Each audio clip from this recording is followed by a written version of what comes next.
BSP को खत्म करने वाले, इसकी जड़ें इतनी गहरी हैं, लोगों के रूह में अब बीएसपी बस चुकी है।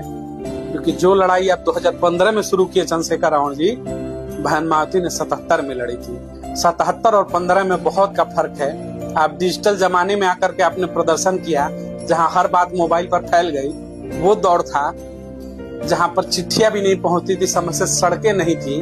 उस समय सड़कों पर लाठी खाई और आपसे ज्यादा जेल भी उन्होंने देखा। और सबसे बड़ी बात, आपके ऊपर शायद वो चीजें भी बीती ना हो, और शायद बीत भी जाए तो आप पुरुष हैं, बर्दाश्त कर सकते हैं। एक महिला होकर के, वो भी दलित समाज की, इस देश के अंदर गेस्ट हाउस कांड देखा, जहां क्या हुआ किसी के साथ छुपा नहीं है। तो इस समाज को समझना होगा।